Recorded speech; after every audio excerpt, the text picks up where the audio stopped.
ఎవరికీ చెప్పుకోలేని ఇంటి గుట్టుని చెప్పాల్సి వస్తే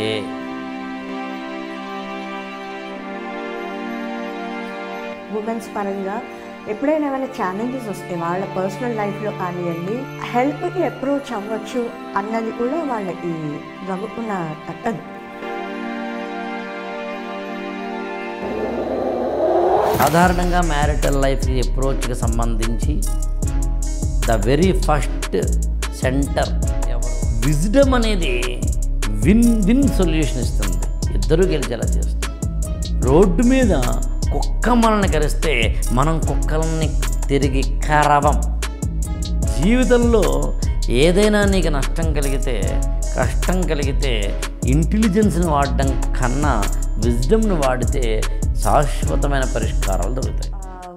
ఉమెన్స్ పరంగా ఎప్పుడైనా ఏమైనా ఛాలెంజెస్ వస్తే వాళ్ళ పర్సనల్ లైఫ్లో కానివ్వండి, లేకపోతే సొసైటీలో కానివ్వండి, ఏమైనా ఛాలెంజెస్ వస్తే మోర్ సో ఉమెన్ హెల్ప్కి అప్రోచ్ అవ్వచ్చు అన్నది కూడా వాళ్ళకి గబుక్కున తట్టదు. అదొక క్వశ్చను.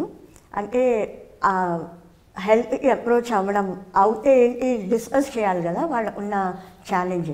అది డిస్కస్ చేయడం వల్ల జడ్జ్ చేస్తారను, లేకపోతే నా ఫ్యామిలీ ఇష్యూస్ నేను బయట పెట్టిందని అవుతానను, లేదంటే నేనే సార్ట్ అవుట్ చేసుకుంటాలే, తెలుస్తుందిలే అని అనుకోవడం వల్ల ఇలా ఉంటాయి.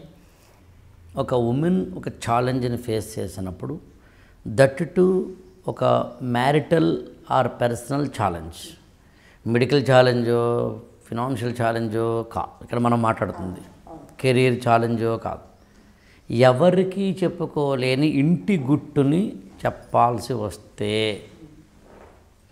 నేనైతే ఏమంటానంటే మొహమాట పడద్దు.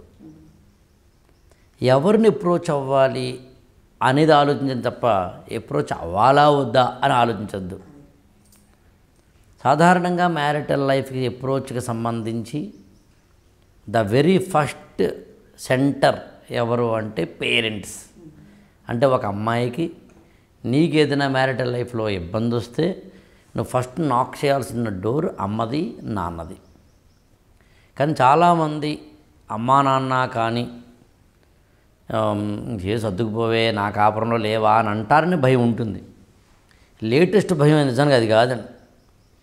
సిట్యుయేషన్ అర్థం చేసుకోకుండానే, అమ్మాయి మీద ఉన్న ప్రేమతోనే, ఓవర్ ప్రేమతోనే, ఇంకా ఆమె పూర్తిగా చెప్పకుండానే అయితే వచ్చేయి అనే అమ్మలు కూడా ఉన్నారు, నాన్నలు కూడా ఉన్నారు. ఈ ప్రాసెస్లో అప్రోచ్ ఎవరినవ్వాలి అన్నప్పుడు first parents, second stake holders అని ఒక పదం వాడతామండి. స్టేక్ హోల్డర్స్ అంటే నీకు ఈ పెళ్ళి జరగడానికి కీలకమైన వ్యక్తులు ఉంటారండి.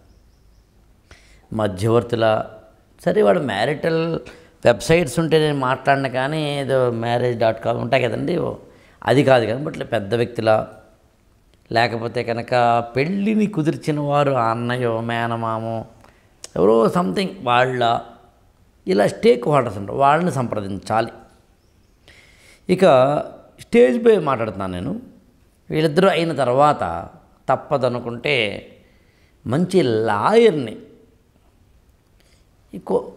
సరే అక్కడ మేలా ఫిమేల్ లాయరా అంటే నేనైతే ఉమెన్ లాయర్ అంటాను నేను. అలా అని చెప్పి నేనేమి మగ లాయర్ల మీద నాకేం కోపం లేదు. ఈమె వ్యక్తిగతమైన ఏమైనా చెప్పాల్సి వచ్చినప్పుడు, ఒక అవతల వ్యక్తి కూడా స్త్రీ అయినప్పుడు కొంచెం ఓపెన్గా చెప్పుకునేందుకు అవకాశం ఉంటుంది.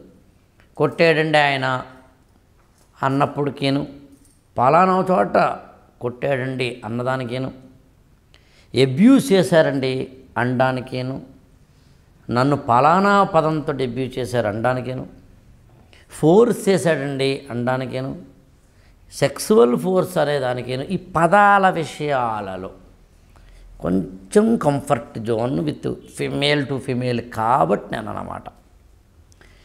ఈ ప్రాసెస్లో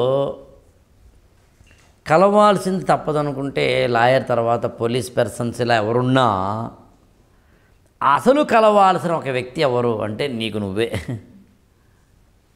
అందుకని ఎవరిని కలిసినా డెసిషన్స్ మాత్రం, జడ్జిమెంట్స్ మాత్రం వాళ్ళ చేతిలో పెట్టుకో, నీ చేతిలో ఉంచుకో. దానికి విచక్షణను వాడు, ఇంటెలిజెన్స్ని వాడద్దు, విజ్డమ్ని వాడు.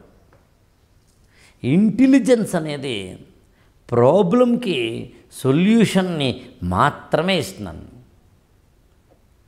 ప్రాబ్లంకి సొల్యూషన్ ఇచ్చినప్పుడు ఒకరే గెలుస్తారని.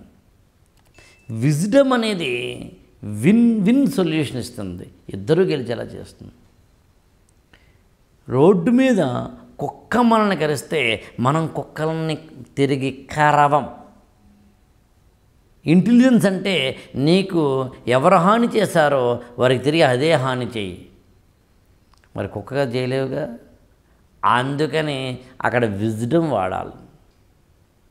జీవితంలో ఏదైనా నీకు నష్టం కలిగితే, కష్టం కలిగితే ఇంటెలిజెన్స్ని వాడడం కన్నా విజ్డమ్ని వాడితే శాశ్వతమైన పరిష్కారాలు దొరుకుతాయి.